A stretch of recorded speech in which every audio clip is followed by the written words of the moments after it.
미국에서 독립전쟁을 할 때이었습니다. 아버지와 아들이 3층 건물에서 창가를 내다보고 있었습니다.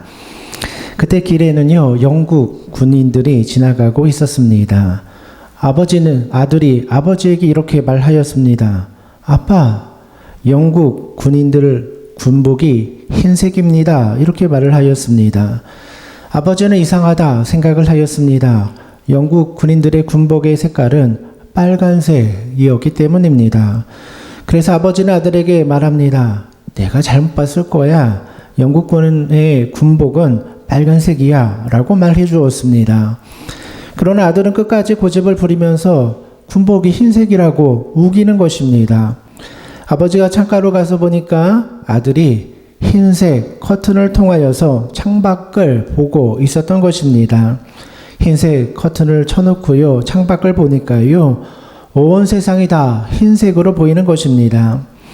이 이야기를 통해서 우리가 알 수 있는 것이 무엇입니까? 많은 사람들이 자신들만의 커튼을 쳐놓고 세상을 바라보고 있다는 것입니다. 그래서 때로는 본래의 색, 원래의 색을 보지 못하고 다른 색으로 착각하여 세상을 보기도 하는 것입니다. 우리가 예수님을 볼 때도 마찬가지입니다. 예수님은 진리이고 변함이 없으신 분이죠. 그런데 우리는 각자의 커튼을 통하여 예수님을 보기 때문에 진리 대신 예수님을 보지 못할 때가 있습니다. 예수님 시대에 따라다녔던 수많은 무리들도요, 각자의 커튼을 쳐놓고 예수님을 바라보는 사람들이 많이 있었습니다. 그래서 예수님께서는 도대체 사람들이 예수님을 어떻게 보고 있는가, 이것을 알기 위하여 제자들에게 다음과 같은 질문을 합니다. 오늘 같은 본문 13절의 말씀을 보니까요, 예수께서 빌립보 가이사랴 지방에 이르러 제자들에게 물어 이르시되 사람들이 인자를 누구라 하느냐, 이렇게 질문하고 있습니다. 예수님의 질문은요, 사람들이 인자를, 나를 누구라 하느냐, 이렇게 묻고 계신 것입니다. 그러니까 일종의 여론조사 같은 것을 하시는 것이죠. 그동안 예수님께서는요, 산에 올라가셔서 산상수훈의 말씀을 가르쳐 주셨습니다. 그러면서 하나님의 나라도 가르쳐 주었고 또 팔복의 말씀도 가르쳐 주었습니다. 그 다음에 산에서 내려오신 다음에 하셨던 일은 수많은 병자들의 병을 고쳐주는 일이었습니다. 이처럼 예수님께서 하시는 일들은요, 가르치는 일과 병 고치는 일들, 이러한 사역들을 하셨습니다. 예수님께서 이 모든 일을 행하신 이유는 한 가지였습니다. 예수님께서 하나님의 아들로 오신 분이라는 것을 많은 사람들에게 알려주기 위함이었습니다. 그러니까 수많은 병자들을 고쳐주시면서 하나님의 아들로서의 능력을 보여주었던 것이죠. 예수님의 의도는 한 가지입니다. 나 좀 알아봐 달라. 내가 하나님의 아들로 메시아로 이 땅에 와서 너희를 구원하기 위하여 왔다. 이것을 알아봐 달라. 이것이 주님의 의도였습니다. 그래서 예수님께서는 말씀을 가르치시고 기적을 보여주신 이후에 제자들에게 질문하는 거예요. 여론조사하는 거예요. 내가 이렇게 가르치는 일과 또 병 고치는 일들을 많이 했는데 사람들이 나를 누구로 생각하느냐, 이렇게 질문하는 겁니다. 그때 제자들은 다음과 같이 대답을 합니다. 오늘 보면 14절 말씀을 보니까요, 이르되 더러는 세례 요한, 더러는 엘리야, 어떤 이는 예레미야나 선지자 중에 하나이니이다, 이렇게 대답을 합니다. 제자들의 답변을 보면요, 세례 요한, 엘리야, 예레미야와 같이 선지자로 생각하고 있습니다. 이렇게 답변을 하는 거예요. 여기 나와 있는 사람들은요, 그야말로 유대인들이 가장 존경하는 선지자들의 이름이 쭉 나열되어 있습니다. 여러분, 이 선지자들은요, 보통 사람들이 아닙니다. 하나님의 말씀을 전하는 사람이고요, 때로는 놀라운 기적을 행하는 사람들이 바로 이 선지자들이었습니다. 그래서 유대인들은요, 항상 이 선지자들을요, 존경하는 마음이 있었던 거예요. 그런데 문제는요, 예수님께서 말씀을 가르치시고 기적을 행하시니까요, 사람들이 생각하기를 예수님도 그냥 선지자 중에 한 분이구나, 이렇게 생각을 하였던 겁니다. 예수님을 선지자로 생각하였던 유대인들은요, 나름대로의 기준을 가지고 있었던 거예요. 나름대로 자신들의 커튼을 쳐놓고요. 내가 생각할 때 예수님은 이런 분이야. 이렇게 판단하고 있었던 거예요. 그런데 문제는 자신들이 가지고 있던 커튼이요. 진리를 왜곡하고 예수님을 온전히 바라보지 못하게 만들어버린 거예요. 예수님께서는 분명히 하나님의 아들로 오신 분입니다. 하나님의 아들로 오셨다라는 것은요. 하나님과 동일한 본질을 가지고 계시다. 이런 뜻입니다. 조금 더 쉽게 말해서요. 예수님은요. 하나님과 같은 신성, 이 신적인 성질, 이 신성을 그대로 가지고 계신 분이다. 이렇게 말씀하여 주고 있는 거예요. 이 사실을 알려주기 위해서 예수님은요. 그냥 이 땅에 오지 않았어요. 동정녀 마리아를 통하여 이 땅에 태어나셨죠. 보통 사람들처럼 이 땅에 태어나신 것이 아니라 성령을 통하여 잉태되어 이 땅에 태어나신 분이라고 말씀합니다. 그러니까 예수님은 본질적으로요. 보통 사람들과 다르다는 것이죠. 그런데 당시 유대인들은 어떻게 생각합니까? 예수님도 그냥 선지자 중에 한 사람이구나. 나쁜 평가는 아닙니다. 예수님 대단한 분으로 보고 있는 것이죠. 그러나 그들은요, 예수님을 정확하게 파악하고 있었던 것은 아니라는 겁니다. 예수님을 그냥 비범한 사람, 그냥 능력 좀 있는 사람으로 그들은 생각하고 있었던 것이죠. 그러나 그들은 예수님을 정확하게 알지 못하였기 때문에 하나님을 발견하지도 못하였고 예수 그리스도를 만나지도 못하였던 겁니다. 우리는 예수님을 그냥 조금 능력이 뛰어난 분이라고 생각해서는 안 됩니다. 예수님이 하나님의 아들로 오셨다라는 것은 다른 말로 말하면요. 예수님이 하나님과 동일한 위치에 계신 분이라는 뜻을 가지고 있는 거예요. 그래서 빌립보서 2장 6절의 말씀을 보면 이러한 말씀이 나옵니다. 그는 근본 하나님의 본체시나 하나님과 동등됨을 취할 것으로 여기지 아니하시고 빌립보서 2장 6절에 뭐라고 말씀하냐면 예수님은 근본 하나님의 본체를 가지고 계신 분 그리고 하나님과 동등된 분 이렇게 신앙의 고백을 하고 있습니다. 그러니까 예수님과 하나님은요 같은 위치에 있는 거예요. 하나님의 아들이라고 해서 하나님이 제일 높고 그 다음 예수님이 있고 그 밑에 성령님이 있는 것이 아니라 하나님과 예수님과 성령님은 같은 선상, 같은 위치에 계시다. 이것이 바로 우리들의 신앙 고백이라는 겁니다. 우리가 어떻게 예수님을 믿고요 구원받을 수 있습니까? 만약에 예수님이 그냥 보통 사람이었다면 예수님 믿는다고 해서 구원받을 수 있는 것이 아니라는 거예요. 예수님이 하나님의 아들, 즉 하나님과 같은 분, 하나님의 신성과 능력이 있기 때문에 우리들의 죄를 용서하여 주시고요 구원을 주실 수 있는 분이라는 거예요. 그런데 예수님 시대의 많은 사람들은요 예수님을 어떻게 생각했느냐? 이전에 나왔던 선지자들과 같은 선상에 놓은 거예요. 사람이긴 한데 좀 능력 있는 분, 사람이긴 한데 하나님 말씀 잘 가르치는 분으로 생각했던 거예요. 만약에 우리가 예수님을 그냥 사람으로 생각하고 선지자로 생각한다면 우리는 절대로 예수님 믿어 구원에 이를 수는 없는 것이죠. 우리가 예수님을 어떻게 바라보고 어떻게 신앙 고백하느냐 이것은 우리 믿음에 있어서 굉장히 중요한 것입니다. 우리는 예수님을 똑바로 바라볼 수 있어야 됩니다. 예수님이 누구인지 정확하게 알아야죠. 그래야지 그 안에서 예수님의 능력도 발견하게 됩니다. 우리가 정말 예수님을 제대로 바라보고 예수님 안의 능력을 그대로 우리가 바라본다면 그때 한없는 하나님의 은혜를 우리가 경험하게 되는 거예요. 정말 나의 영혼을 구원하여 주시는 하나님의 아들을 발견하게 된다면 그때 한없는 천국의 평안이 우리 마음속에 임하게 되죠. 이 세상을 살아갈 때요 얼마나 두려움이 많이 있습니까? 얼마나 걱정, 근심이 많이 있습니까? 특별히 요즘 같은 시대에는, 요즘 같은 시절에는 얼마나 걱정이 많이 있습니까?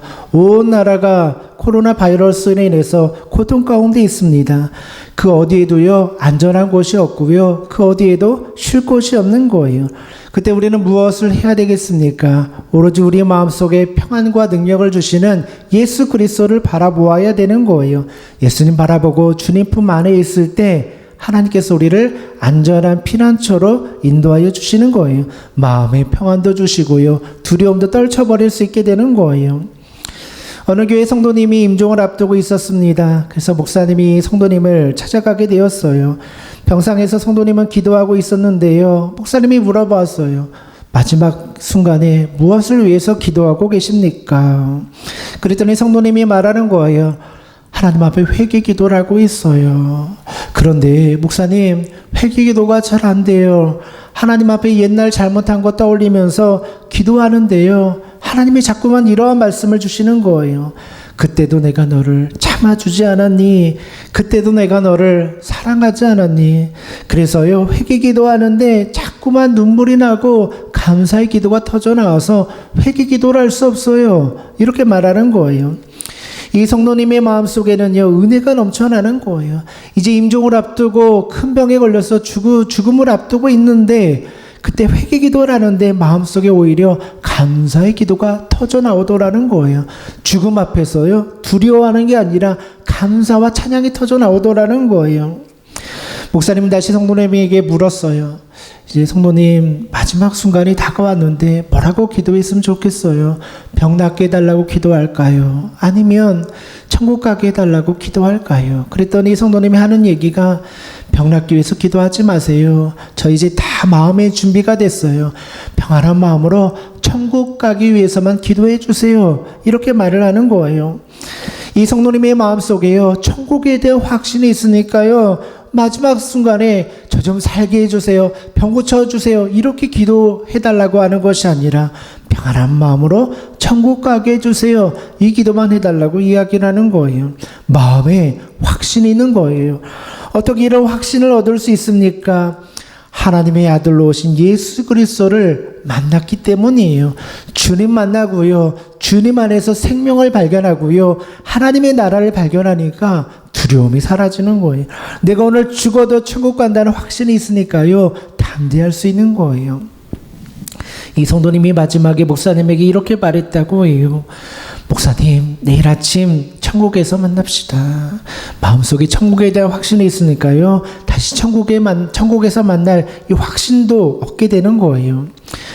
우리가 예수님을 하나님의 아들로 고백한다는 것은요, 바로 이와 같은 능력이 있음을 보여주고 있어요. 예수를 믿으면 모든 죄와 사망의 권세로부터 자유롭게 된다, 자유를 얻었다, 이 믿음을 갖게 되는 거예요. 이것은 절대로 사람이 해줄 수 있는 것이 아니라는 거예요. 큰 능력을 행하는 선지자가 할 수 있는 것도 아니라는 거예요. 오직 예수님 외에는 이러한 능력을 보여줄 수 있는 분이 없는 거예요. 이처럼 여러분, 신앙의 고백이라는 것은 너무나 중요합니다. 우리가 각자의 커튼을 치고 예수님을 보아서는 예수님을 제대로 발견할 수 없는 거예요. 정말 모든 커튼을 다 걷어버리고요, 순수하게 예수 그리스도를 바라보고 그분을 만나고 또 그분 안에서 진리를 발견할 때 이와 같은 능력이 우리 가운데 임하게 되는 거예요. 예수님께서는 제자들에게 다른 사람들이 예수님을 어떻게 생각하느냐, 여론조사와 같이 질문을 하셨어요. 그런데 예수님께서 제자들에게 묻고 싶었던 것은요, 사실 다른 사람이 어떻게 생각하는가, 여론조사가 중요한 것이 아니었어요.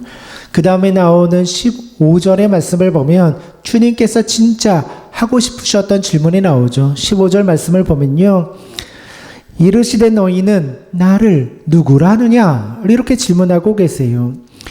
이 질문은요, 진짜 예수님께서 하시고자 하셨던 질문이에요. 예수님께서는요, 다른 사람들이 어떻게 생각하느냐, 이것을 중요하게 생각한 것이 아니었어요. 지금 예수님 앞에 있는 제자들, 너희들이 나를 어떻게 생각하느냐, 이것을 묻고 계신 거예요. 그래서 성경의 말씀에 너희는 어떻게 생각하느냐, 주님이 이렇게 질문하고 있는 거예요. 예수님께서는 오늘 우리에게도요, 동일한 질문을 하고 계세요.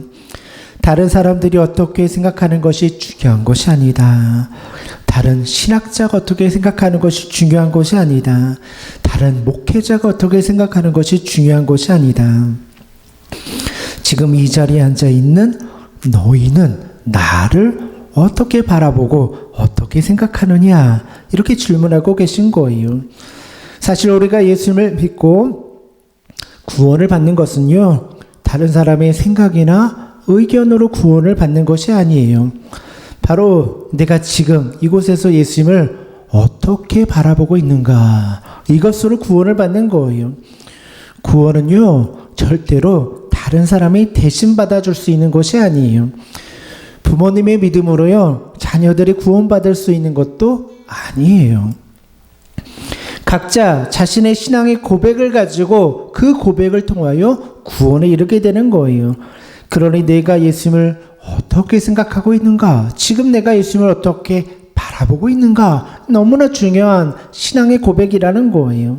오늘 여러분들은요, 예수님을 어떤 분으로 바라보고 계십니까? 여러분의 인생에서 예수님이 얼마나 중요한 위치에 차지하고 있습니까?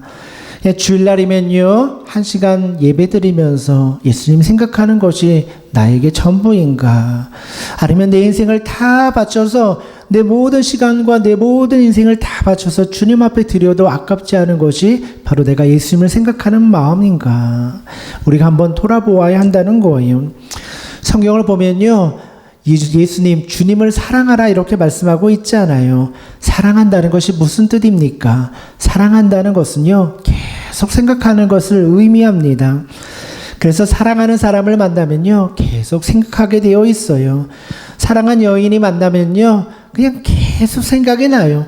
집에 가도 생각이 나고요, 회사에 가도 생각이 나요. 그 사람만 생각이 나는 거예요. 사랑하는 사람이 생기면요, 시간을 투자해도 아깝지 않아요. 사랑에 빠진 사람들 보면요, 집이 아무리 멀어도 다 데려다 줘요. 평소엔 그렇게 귀찮아하던 사람이 사랑하는 사람 만나면요, 다 데려다 줘요. 회사가 늦게 끝나고 밤늦게 끝나도 만나러 가고요, 멀어도 집 다 데려다 줘요. 시간을 투자하는 게 아깝지 않은 거예요.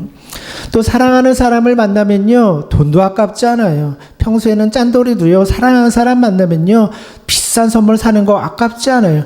사랑의 마음이 있기 때문이라는 거예요. 누군가를 사랑하게 되고요, 그 사람에 대한 사랑이 있으면 무엇을 주어도 아깝지 않은 거예요. 우리가 예수님을 사랑하는 것도 마찬가지라는 거예요. 우리가 예수님 사랑하면요, 시간도 아깝지 않아요. 시간 투자하는 게 아깝지 않은 거예요. 모든 것을 다 내어드려도요, 아깝지 않은 거예요. 주님은 오늘 우리에게 묻고 계십니다. 너희는 나를 누구라 생각하느냐? 이 말은요, 너희는 나를 얼마나 사랑하느냐, 이러한 뜻이기도 해요. 도대체 너희는 나를 누구로 생각하느냐? 이 질문에 대해서요, 여기 앉아있는 여러분들도요, 각자 대답이 다 다를 거예요.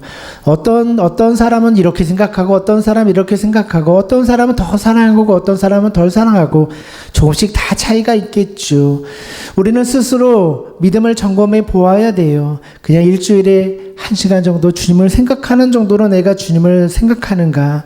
아니면 내 생명을 바쳐서 내 모든 것을 다 드려도 내 인생과 생명을 바쳐도 아깝지 않은 분인가? 다 다른 거예요. 나의 마음이 어떤가 점검해 보아야 되는 거예요. 우리는 다른 사람의 믿음으로 구원을 받는 것이 아니라 내가 예수님을 어떻게 생각하고 어떻게 사랑하느냐에 따라서 내 믿음을 가지고 구원을 받는 거예요. 그러니 나는 예수님을 어떻게 생각하는가, 예수님을 어떻게 바라보는가, 이것을 점검해 보는 것은요, 너무나 중요한 거예요. 예수님의 질문에 대해서 가장 먼저 대답한 사람 누구입니까? 수제자 베드로가 가장 먼저 대답을 하죠. 오늘 16절에 베드로는 이렇게 대답을 합니다. 시몬 베드로가 대답하여 이르되 주는 그리스도시요 살아계신 하나님의 아들이시니이다. 16절에 베드로의 대답은 간단합니다. 주는 그리스도시요 살아계신 하나님의 아들입니다. 베드로의 대답은요, 100% 정답, 주님께서 원하시는 가장 정확한 대답을 하였어요. 예수님을 그리스도로 고백한다는 것은 무슨 뜻입니까? 예수님이 구원자라는 거예요. 그리스도라는 것은 나를 구원하시는 분이란 뜻이에요. 사람들은요, 예수님을 선자로 생각했다라고 말했죠. 그런데 베드로는요, 예수님을 그리스도 구원자로 고백하고 있는 거예요. 내 죄를 용서해 주시고 나를 구원해 주시는 분이다 고백하는 거예요. 또 베드로는 예수님을 하나님의 아들로 고백했습니다. 예수님은 평범한 사람이 아니라, 우리와 같은 본질을 가진 사람이 아니라 하나님의 아들, 하나님의 본질을 가지고 계신 하나님과 동등된 분이다. 이것을 고백하고 있는 거예요. 그러니까 베드로는 예수님을 정확하게 보고 있었던 거예요. 커튼을 치고 사람의 의견으로 보았던 것이 아니라 예수님이 누구인지를 다이렉트로 직접 정확하게 보고 고백하고 있었던 거예요. 우리 믿음에 대해서 여러 가지 말로 표현할 수 있죠. 그러나 믿음을 한마디로 요약한다면 여러분 뭐라고 하겠습니까? 우리가 무엇을 믿습니까? 예수님이 구원자이고 하나님의 아들인 것을 믿는 거예요. 이 베드로의 고백이요, 정답이에요. 100% 정답이라는 거예요. 베드로가 있던 이 신앙의 고백은 믿음을 가장 잘 요약해주고 있는 구절이기도 합니다. 우리는 예수님을 믿되 정확하게 알고 믿는 것 너무나 중요합니다. 우리가 예수님을 나의 구원자로 고백할 때 우리 안에 놀라운 능력이 임하게 돼요. 예수님의 능력이 나의 죄를 씻어주시고, 그죠? 나의 죄악을 이기게 하여 주시고, 나를 구원하여 주시는 능력이 되는 거예요. 그래서 그때 비로소 하나님의 나라의 백성, 천국 백성으로 삼아 주시는 거예요. 이 신앙의 고백을 통해서 여러분들이 구원을 받는 거예요. 예수 그리스도는 그리스도시요 하나님의 아들입니다. 이 고백을 통해서 구원을 받는 거예요. 어려운 일 아니죠. 그냥 믿고 고백하면 그 능력 안에서 구원이 임하는 거예요. 그래서 이것을 가리켜서 복음, 복된 소식이라고 말하는 거예요. 너무나 쉽기 때문에 누구나 고백하면 구원받을 수 있기 때문에 복음 이렇게 고백하는 거예요. 그런데 문제는 너무나 많은 사람들이 이 쉬운 고백을 하지 못합니다. 그냥 예수님을 구원자로 인정하고 고백하면 되는데 그거 하지 못하는 거예요. 사람의 능력을 할 수 있는 것이 아니라 하나님의 능력이 임해야 되기 때문이라는 거예요. 여러분, 믿음은 어려운 것이 아닙니다. 믿음은 예수님을 구원자로 인정하고 고백하는 거예요. 그래서 사도행전 16장 31절 말씀을 보면 이르되 주 예수를 믿으라 그리하면 너와 내 집이 구원을 받으리라. 예수님 믿으면 너와 내 집이 구원을 얻으리라. 주님의 말씀이라는 거예요. 복음, 믿음 어려운 거 아니라는 거예요. 믿으면 구원받는데 무엇을 믿습니까? 예수님이 나의 구원자라는 것을 믿는 거예요. 예수를 믿으면 구원을 받게 되죠. 그 다음에 우리가 무엇을 하며 살면 됩니까? 믿음을 가진 자로서 예수님 사랑하고 살면 되는 거예요. 예수님 사랑하니까 예배드리고, 예수님 사랑하니까 기도하고, 예수님 사랑하니까 예수님 생각하고, 예수님 사랑하니까 헌신을 바치고 봉사하는 것이죠. 그렇게 살아가는 것이 바로 성도의 삶이라는 거예요. 베드로가 이 놀라운 신앙의 고백을 하였을 때 예수님께서는 마지막으로 베드로에게 이렇게 말씀해 주십니다. 오늘 읽었던 마지막 17절의 말씀인데요. 예수께서 대답하여 이르시되 바요나 시몬아 내가 복이 있도다. 이를 내게 알게 하니는 혈육이 아니요 하늘에 계신 내 아버지시니라. 베드로가 이 신앙의 고백을 할 수 있었던 것은 무엇 때문이라고 말합니까? 혈육 때문이 아니다. 사람이 가르쳐 주어서 이 고백을 한 것이 아니라는 거예요. 여러분, 예수 그리스도를 나의 구원자로 고백하는 것은요, 사람한테 배워서 할 수 있는 것이 아니에요. 옆에 있는 사람이 이렇게 하라고 강요해서 되는 것이 아니에요. 오늘 성경의 말씀을 보니까 그 고백을 하게 하니는 하나님이다. 이렇게 말씀하고 있어요. 하나님이 베드로에게 성령의 감동을 주어서 이 고백을 하게 되었다는 거예요. 여러분, 우리가 구원에 이르는 것은요, 공부하고 배워서 구원에 이르는 거 아니라는 거예요. 중학교, 고등학교, 대학교처럼 열심히 공부하면 구원받는 거 아니라는 거예요. 사람의 능력으로, 사람의 가르침으로는 절대로 구원에 이를 수 없는 거예요. 누가 하십니까? 하나님이 하시는 거예요. 하나님이 무엇을 통해서 성령을 부어주셔서 예수 그리스도를 고백하게 만들어주시는 거예요. 오늘 이곳에 앉은 우리들이 예수님을 믿고 구원을 받았다라는 것은 우리 안에 성령이 있다는 것을 증거해 주는 거예요. 성령이 내 안에 들어와 주셔서 예수님을 믿게 하여 주고 예수님을 고백하게 만들어 주었기 때문에 예수님 고백하고 믿고 구원을 받는 거예요. 그러므로 교회는 무엇이 필요합니까? 성령의 충만함을 받는 것이 중요한 거예요. 사도행전의 고백처럼 성령이 임해야지만 예수 그리스도의 고백이 터져나오고 구원의 능력이 나타나는 거예요. 그래서 교회는요, 두 가지 축이 있어야 됩니다. 하나의 축은 하나님의 말씀을 잘 배우는 것. 그죠? 말씀을 잘 듣고 배워야지 하나님의 뜻을 알게 되는 거예요. 그리고 또 한 가지 축은 기도하는 거예요. 기도할 때 성령을 받게 되고, 기도할 때 성령을 통하여 예수 그리스도를 고백하게 되는 거예요. 그러니까 교회가 움직이는 힘은 뭡니까? 말씀의 축과 기도의 축으로 움직이는 거예요. 말씀 잘 들어서 진리가 뭔지 정확하게 아는 것이 중요하죠. 진리를 모르니까 헛된 이단에 빠져가지고 살아가는 사람들 얼마나 많이 있습니까? 오늘날에도 이단 때문에 얼마나 온 나라가 힘듭니까? 왜 그렇습니까? 진리를 정확하게 알지 못하니까 말도 안 되는 교리와 말도 안 되는 가르침에 빠져 헤매는 거죠. 말씀을 잘 아는 것이 중요한 거예요. 그 다음은 무엇이 필요합니까? 기도하는 거예요. 기도하고 하나님의 이름을 부르짖을 때 성령이 임하게 되고요. 그 성령을 통하여 예수 그리스도가 그리스도구나, 하나님의 아들이구나, 이것을 고백하게 되는 거예요. 우리 성체교회에 필요한 것이 무엇입니까? 말씀과 기도라는 거예요. 오늘은 사순절 첫 번째 주간입니다. 사순절은 예수님의 십자가의 고난을 묵상하면서 보내는 절기이죠. 특별히 사순절을 보내면서요, 예수님 많이 생각하시고 특별히 예수 그리스도의 십자가도 깊이 한번 묵상해 보시기 바랍니다. 요즘 밖에 나가는 것도 참 힘들잖아요. 집에 보내는 시간이 많을 텐데 하나님 말씀을 읽으면서 마음의 평안을 얻으시고 이 사순절에도 승리하시는 우리 모든 믿음의 성도님들 되시기를 주님의 이름으로 축원드립니다.